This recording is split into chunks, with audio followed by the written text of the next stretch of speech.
하나님의 말씀 함께 보겠습니다. 디모데후서 4장 21절부터 22절 말씀입니다.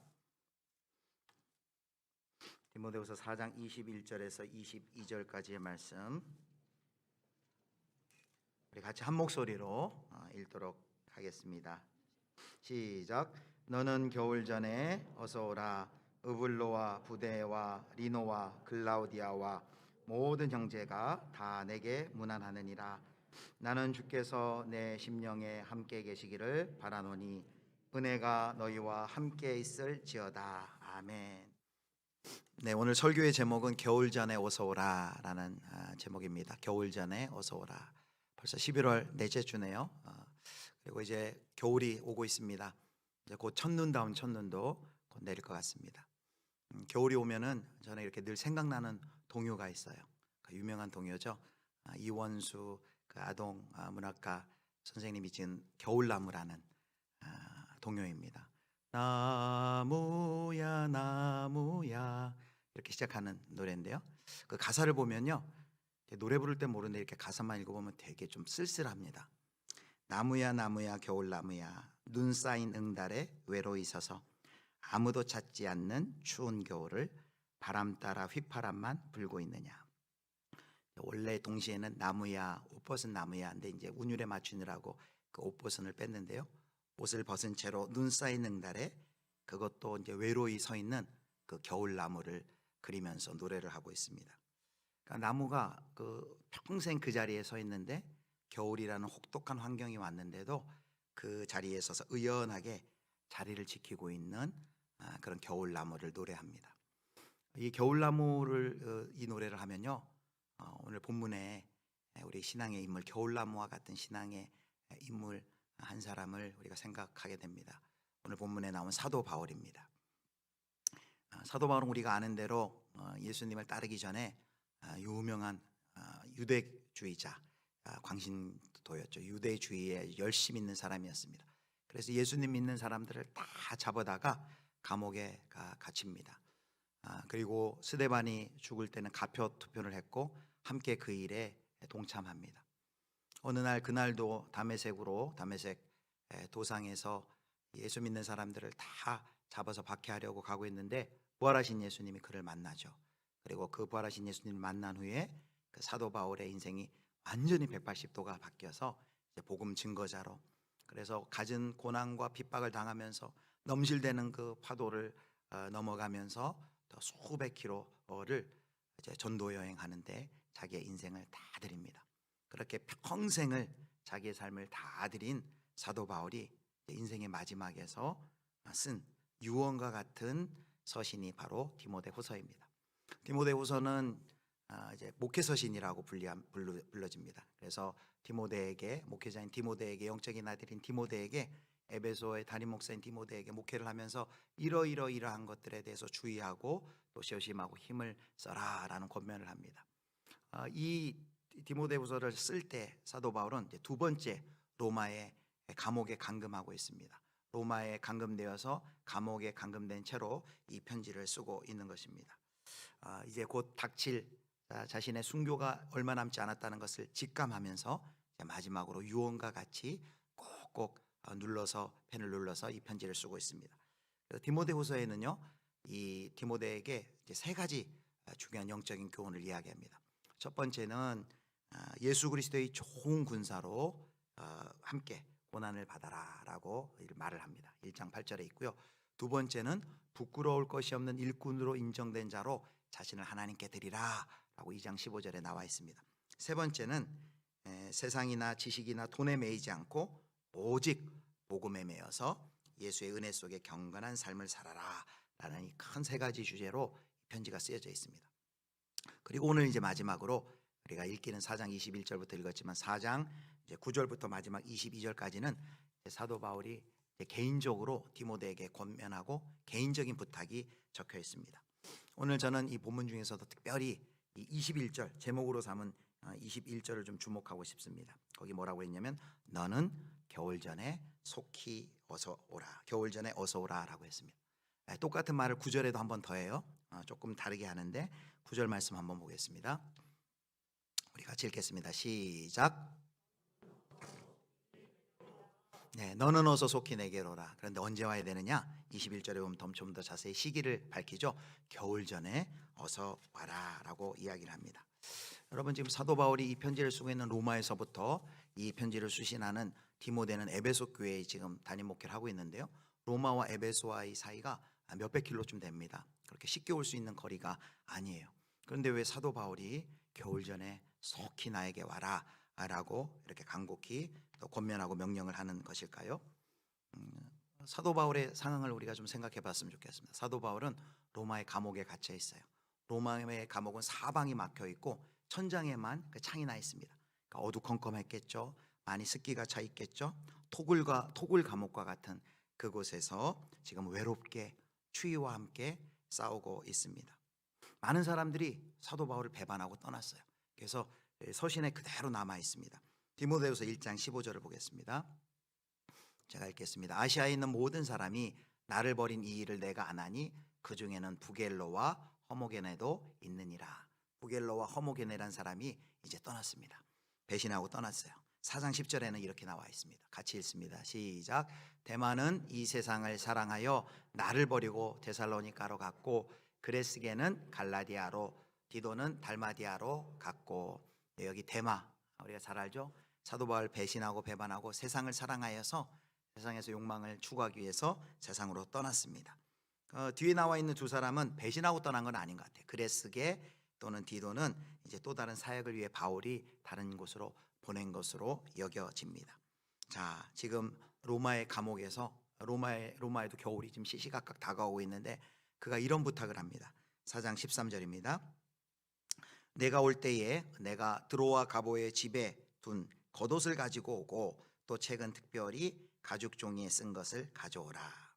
이 로마의 겨울도 이제 추위가 엄습하고 있는 것 같아요. 많이 추워지는 것 같아요. 그러니까 특별히 겉옷을 좀 갖다 달라라는 부탁을 합니다. 우리가 겨울나무 가사를 읽었는데요. 이 사도 바울의 처지가 겨울나무의 가사와 똑같아요. 눈 쌓인 응달에 외로이 있어서 아무도 찾지 않는 추운 겨울을. 사랑하는 사람들이 다 지금 떠나 있습니다. 다 배신하고 떠났어요. 홀로 외롭게 복음을 전하던 노사도가 이제 죽음을 앞두고 있는 순교를 앞둔 그 상황 속에서 혼자 추위와 싸우며 고통하며 있습니다. 그런 사도 바울이 이렇게 부탁하는 거예요. 너는 속히 내게로 오라. 겨울이 오기 전에 내게로 오라 라고 말을 하는 것입니다. 디모데를 만나 그 고독과 외로움을 좀 달래고 싶었을까요? 사도 바울이 왜 이 부탁을 유언과 같은 디모데후서의 마지막 글이 끝나기 전에 이 부탁을 하는 것일까요?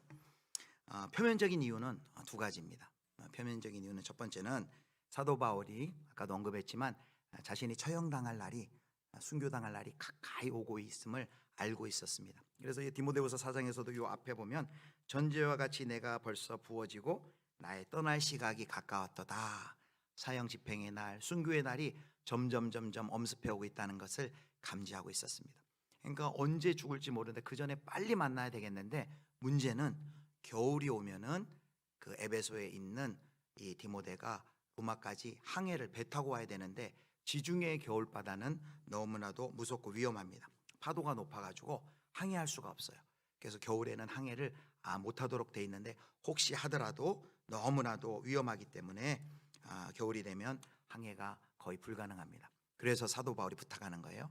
내가 죽을 날이 얼마 남지 않았는데 이 겨울이 지나면 어떻게 될지 모른다. 겨울이 오기 전에 속히 너는 내게로 오라 라고 말을 하는 것입니다. 사도 바울이 영적인 아들 디모데를 이렇게 보고 싶어서 겨울 전에 속히 내게로 오라 라고 말하는 것은 단순히 그가 홀로 있어서 외로워서 고독하기 때문에 그 디모데 만나면 좀 그 외로움을 달랠 수 있을까 봐 그런 것은 아닙니다. 그 이유를 한번 살펴볼 텐데요. 그렇지 않다는 것을 먼저 살펴보겠습니다.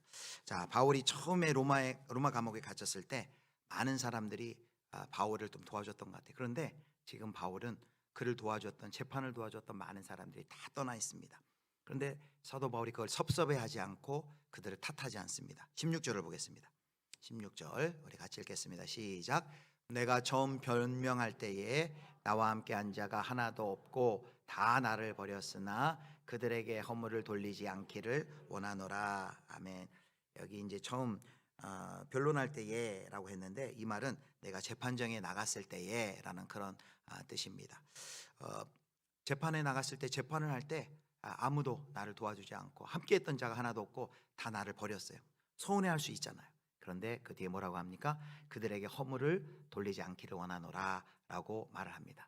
자, 그렇다면 사도 바울이 자기를 돕는 사람은 없는데도 서운해하지 않고 그것을 이겨낼 수 있었던 비결이 있습니다. 그가 그 상황 가운데서 본 영적인 진실 두 가지가 있는데요. 첫 번째가 4장 17절에 나와 있습니다. 우리 4장 17절 말씀 같이 읽겠습니다. 시작. 주께서 내 곁에 서서 나에게 힘을 주심은 나로 말미암아 선포된 말씀이 온전히 전파되어 모든 이방인이 듣게 하려 하심이니 내가 사자의 입에서 건짐을 받았느니라. 아멘. 사도 바울이 뭘 고백합니까? 사람들은 다 내가 재판받을 때 떠났는데 주께서 내 곁에 서서 나에게 힘을 주심은 이렇게 말하고 있습니다. 그 어렵고 고독한 그 순간에 예수 그리스도께서 주님께서 내 곁에 서서 나를 도와주시고 나에게 힘을 주시고 계신다라고 이야기를 합니다. 그리고 또 다른 하나, 또 다른 영적인 진실 하나를 주목하는데요. 4장 8절 말씀입니다. 자, 그가 재판할 때 아무도 그를 도와주지 않았다 그랬잖아요. 그런데 그가 이렇게 얘기합니다. 디모데후서 4장 8절입니다. 시작. 이제후로는 나를 위하여 의의 면류관이 예비되었으므로 주 곧 의로우신 재판장이 그날에 내게 주실 것이며 내게만 아니라 주의 나타나심을 사모하는 모든 자의 계돈이라. 아멘. 사도 바울이 너무 억울할 거 아니에요. 지금 사형이라고 이 세상의 가장 최고의 법정인 로마 법정에서 그에게 언도를 내려놨습니다. 아무도 변호해 주지 않아요. 이 사람 그런 사형받을 죄인이 아닙니다. 변호해 주지 않아요. 그때 사도 바울이 누구를 바라봅니까? 거기 이런 표현이 나와 있어요. 4장 8절에 보면 의로우신 재판장이라고 말합니다. 하나님을 묘사하고 하나님을 부를 때 쓸 수 있는 많은 표현들이 있어요. 전능하신 하나님, 신실하신 하나님. 그런데 사도 바울이 왜 여기 이 장면에서 의로우신 재판장이라고 말합니까? 그것은 이런 뜻이죠. 지금 이 세상의 가장 최고의 법정인 로마의 법정에서는 사도 바울에게 사형이라고 언도 내리고 그 집행을 앞두고 있습니다. 그런데 사도 바울이 이렇게 얘기를 하는 거예요. 그들을 향해서 이 재판이 끝이 아니다. 의로우신 재판장의 그날에 마지막 재판이 기다리고 있다. 나는 최종 판결을 기다리고 있다 하고 외치는 것입니다. 그가 재판에 임할 때 많은 사람들이 다 그를 떠났지만 그는 지금 이 세상의 법정이 아닌 하늘 법정의 최후의 재판장이신 하나님, 의로우신 재판장이신 하나님을 바라보고 있는 것입니다. 두 가지 영적인 진실을 봤다 그랬죠.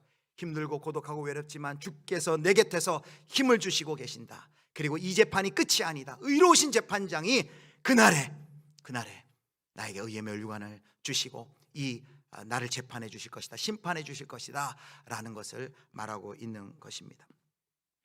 여러분, 겨울나무의 그 동요의 2절 가사를 보면요, 이런 가사입니다. 평생을 지내봐도 늘 한자리, 넓은 세상 얘기는 바람께 듣고 꽃피는 봄 여름 생각하면서 나무는 휘파람만 불고 있구나.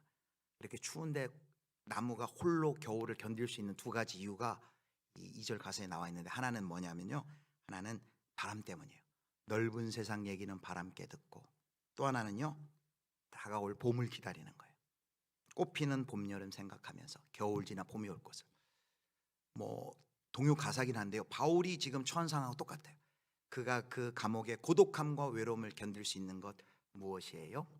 다가올 봄과 같은 그날에 하나님이 심판하실, 부활하실 그 예수님 오시는 그날을 바라보면서 견디고 있어요. 그가 어떻게 견디고 있습니까? 그 주가 그 곁에 서서 내게 힘을 주신다, 옆에 서서 그를 응원하시고 도와주시는 그 예수님 때문에 이 고독과 외로움을 견뎌내고 이기고 있는 것입니다. 자, 그렇다면 아무리 고독하고 힘들지만 예수님이 도와주시고 믿음의 눈으로 그날을 바라보고 있는 이 사도 바울이 고독과 외로움 때문이 아니라면 왜 그 디모데에게 겨울 전에 속히 오라 라고 이야기를 하는 것일까요? 우리 오늘 두 가지로 정리를 해볼 수 있습니다. 두 가지를 정리할 텐데요, 첫 번째부터 살펴보겠습니다. 첫 번째는 이것입니다. 하나님 나라와 교회를 위해서 충성하라는 의미입니다. 자, 왜 디모데를 그렇게 오라고 하는지 4장 11절을 보면 우리가 단서를 찾을 수 있습니다. 4장 11절 말씀입니다. 우리 같이 한번 읽겠습니다. 시작. 마가를 데리고 오라. 그가 나의 일에 유익하니라. 아멘. 디모데에게 겨울 전에 어서 오라, 겨울 전에 빨리 와라 라고 얘기할 때 혼자 오지 말고 마가를 좀 꼭 데리고 와라, 저가 내일에 굉장히 요긴하다, 중요하다라고 마가와 동행할 것을 이야기합니다. 여러분, 마가가 누굽니까? 잘 아시는 대로 마가복음 쓴 마가가 맞습니다. 그런데 마가는요, 이 사도 바울이 1차 전도여행, 바울과 바나바가 같이 1차 전도여행을 할 때 같이 함께 갔었어요. 그런데 함께 갔는데 이게 부잣집 도련님이거든요. 이 전도여행 가니까 뭐 사방 여러 가지가 너무 불편하고 힘든 거예요. 중간에 그만 나 이거 선교여행 못 하겠습니다 하고 돌아가서 사도 바울과 선교팀에 막대한 어려움을 끼쳤어요. 그게 사도행전 13장 13절에 나와 있습니다. 제가 읽겠습니다.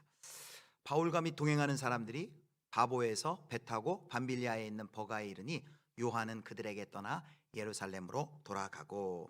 여기 요한은 마가의 유대식 이름입니다. 마가는 로마식 이름이에요. 그러니까 마가, 요한 다 같은 말입니다. 이 마가가 떠난다고 하니 선교팀에게 막대한 피해를 입힌 것이죠.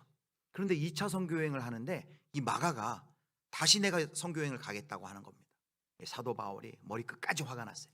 아니, 지난 1차 전도여행 때 그렇게 선교팀의 중간에 회개해서 복귀해가지고 우리 팀에게 그렇게 어려움을 주었는데 또 간다고? 안 돼, 너 못 가. 그런데 이 마가의 삼촌인 바나바는 좀 데려갑시다 한 거예요. 그러니까 둘이, 이 바나바와 바울이, 이 지도자가 이 마가 때문에 아주 격하게 싸웁니다. 격하게 싸워가지고 큰 다로 팀이 나눠져가지고 이제 분쟁하고 팀이 나눠져서 전도여행을 떠나게 됩니다. 그것이 이제 사도행전 15장 37절에서 39절까지 나와 있습니다. 우리 읽지는 않겠습니다. 자, 그런데요, 한때 바울이 이렇게 자기의 사역에 막대한 피해를 끼치고 선교여행의 걸림돌이 됐던 그 마가를 데리고 오라고 합니다. 디모데에게.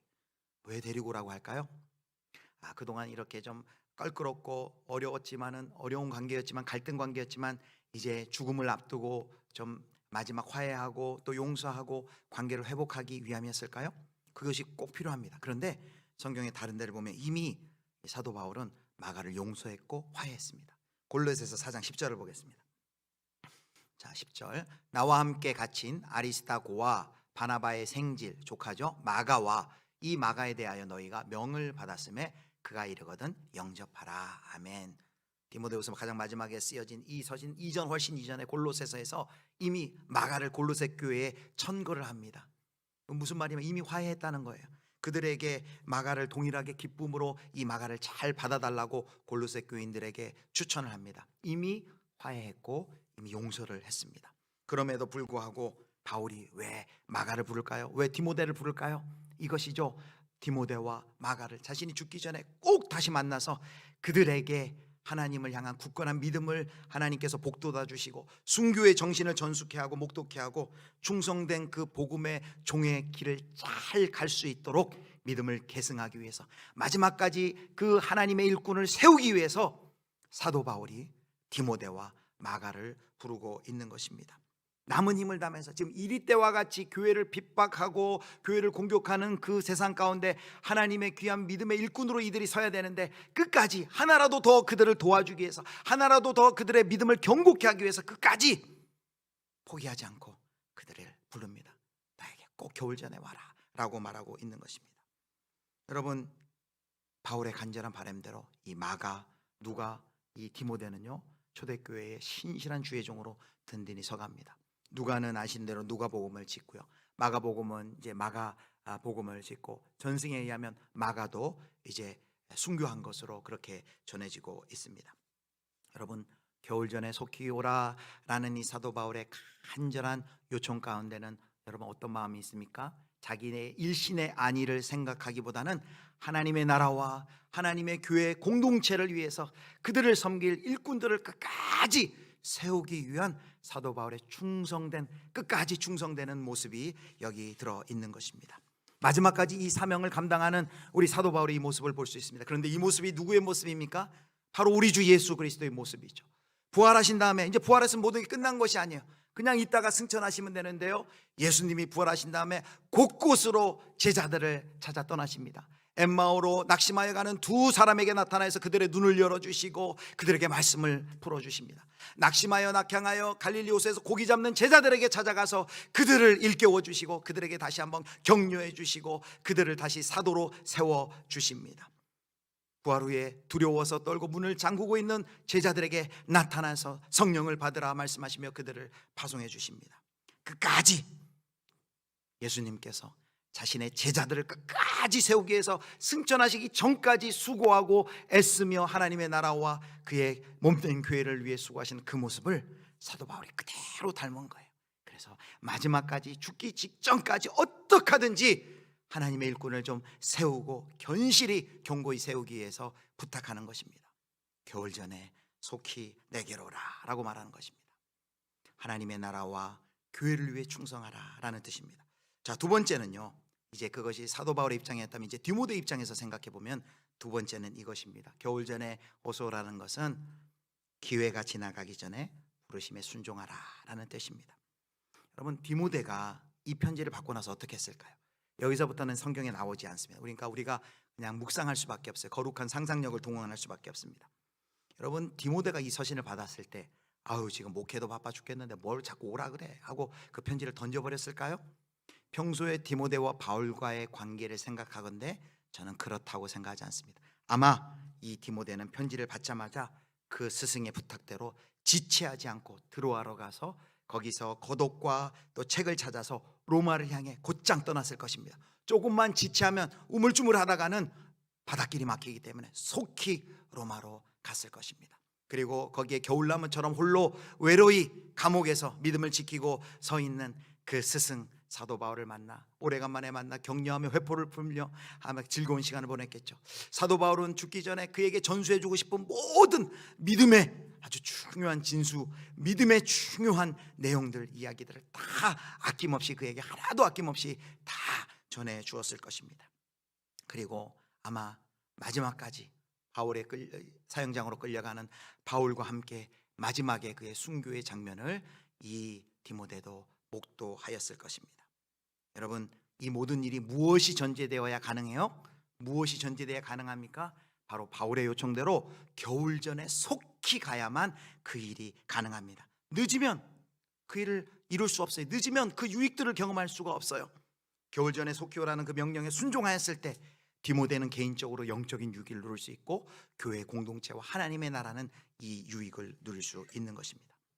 사랑하는 성도 여러분, 겨울 전에 속히 오라라는 바울의 디모데를 향한 요청이 오늘 가만히 보면 우리들 가운데서도 하나님의 음성으로 우리들 가운데 우리를 부르고 계십니다. 우리의 일상 속에서 우리의 일과 우리의 기회와 만나는 사람 가운데 겨울 전에 속히 오라는 요청이 우리들 가운데 있습니다. 우리의 일상에 많은 경우 여러분 오늘이 지나면 할 수 없는 일들이 많이 있어요.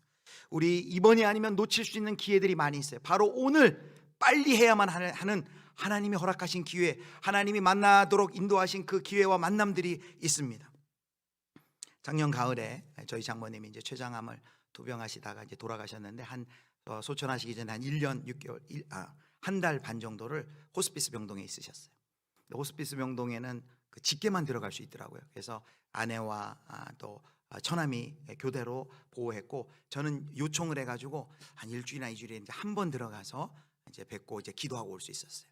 근데 들어갈 때 이제 병실에 이렇게 네 분이 있는데요. 이런 요청이 있었어요.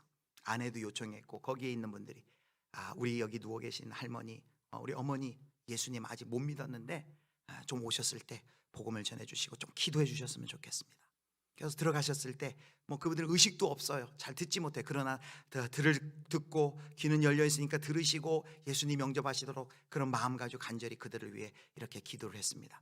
그런데요, 다음에 면회하기 위해서 그 가면요 거기에 침상이 깨끗이 정리되어 있어요. 이미 하나님 부르심을 받은 거예요. 그 순간은 제가 그분을 위해 복음을 전할 수 있는 마지막 순간이었고 그 순간은 그분들이 복음을 들을 수 있는 마지막 기회였어요. 여러분, 이와 같은 마지막 기회들이 우리들 가운데도 있습니다. 하나님께서 이렇게 말씀하시 겨울 전에 어서 너 그에게 복음을 전하라. 겨울 전에 어서 너 그 사람과 화해해라. 겨울 전에 어서 그 남편 너의 남편과 화해하고 용서해라. 겨울 전에 내 아내를 용서해라. 겨울 전에 주저하지 말고 속히 순종하라. 그리스도의 음성으로 우리에게 이렇게 하나님께서 요청하고 계신 것입니다. 그래서 우리가 영적인 귀를 열고 하나님께 우리의 귀를 열고 하나님의 음성에 귀 기울인다면 우리에게도 하나님께서 겨울 전에 속히 오라라고 하는 이 부르심을 하고 계신 것을 여러분 들으실 수 있을 것입니다. 여러분, 겨울 전에 속히 오라는 것은 두 번째 뭐라고요? 더 늦기 전에 하나님의 부르심에 순종하라라는 것입니다. 자, 오늘 역사 속에서 겨울 전에 속히 오라, 각자 개개인마다 하나님의 부르심이 다를 텐데요, 이 말씀을 역사 가운데 자신을 부르시는 그 주님의 음성으로 듣고 순종하는 신앙의 선배 이야기를 하고 설교를 마치도록 하겠습니다. 그분은 바로 나치에 맞선 독일의 신학자, 또 루터교 목회자인 디트리 본헤퍼 목사님이십니다. 세계 2차 대전이 일어났을 때 이 본헤퍼 목사님은 독일에 있는 게 아니라 미국에 유학하고 있었어요. 그냥 유학하고 있으면 그냥 자신의 안위와 안전하게 거기 거할 수 있었는데, 독일의 상황을 보니까 심각하지 않아요. 매우 심각했습니다. 히틀러차의 독일과 국가주의에 부역하는 그 독일 교회를 보면서, 완전히 망가져 있는 그 교회를 보면서 미국에 남아서 학업을 할 것인가, 돌아가서 이제 그 나치와 대항하여서 싸울 것인가, 두 가지 문제를 놓고 기도하는데요, 하루는 1936년 6월 26일, 날짜도 정확하게 일기가 남아 있거든요. 그가 이 하나님의 음성을 듣습니다. 바로 오늘 우리가 읽은 디모데후서 4장 21절에 겨울 전에 속히 오라라는 이 말씀이 강렬하게 이 본헤퍼 목사님의 가슴에 부딪힙니다. 그리고 그날 일기에 이렇게 적어놔요. 그 말씀은 하루 종일 나를 따라다녔다. 마치 우리가 휴가를 받아 집에 와 있다가 다시 임무를 수행하기 위해 돌아가야 할 군인이라도 된 것처럼 겨울이 되기 전에 최선을 다해 돌아오라. 만약 내가 이 말씀을 내 자신에게 적용한다 하더라도 그것은 성경에 대한 잘못된 사용이 아닐 것이다. 그리고요, 이 겨울 전에 속히 오라는 그 부르심을 바로 조국을 위하여, 하나님의 나라를 위하여, 믿음의 공동체를 위하여 부르시는 그리스도의 음성으로 인정하고 그의 여름 독일로 돌아갑니다. 그리고 히틀러와 맞서서 암살단을 조직하여 활동하다가 붙잡혀서 결국 그는 1945년 형장에 이슬로 사라집니다. 겨울 전에 속히 오라라는 이 부르심을 본헤퍼는 이렇게 들은 것이죠. 너의 안위만을 위하여 거기 머물러 있지 말고 저 자신만의 안전지대를 떠나 하나님의 나라를 위해 독일의 교회 공동체를 위하여 속히 돌아오라 라고 인정한 것입니다. 사도 바울은 그 하나님의 나라가 임할 것을 믿음으로 확신하고 그 하나님의 나라와 그 자신이 속한 독일의 교회 공동체를 생각하면서 그 부르심을 자신을 향한 부르심으로 인정하고 그 부르심에 순종한 것입니다. 우리는 오늘 디모데후서의 바울의 이 부르심을 따라 또 순종한 이 본헤퍼의 또 순종해서 십자가를 지기 위해 예루살렘으로 향하는 예수 그리스도의 그 길을 우리가 봅니다. 본헤퍼도요, 디모데후서 4장 21절을 통해서 그 예수님을 바라본 것입니다. 그래서 그가 쓴 책 제목에 나를 따르라는 제목이 있는데요, 바로 디모데후서 4장 21절에 십자가를 지시러 예루살렘으로 올라가시던 그 예수님께서 자신을 향해 부르시는, 나를 따르라 라고 부르시는 그 예수님의 음성을 들으신 것입니다.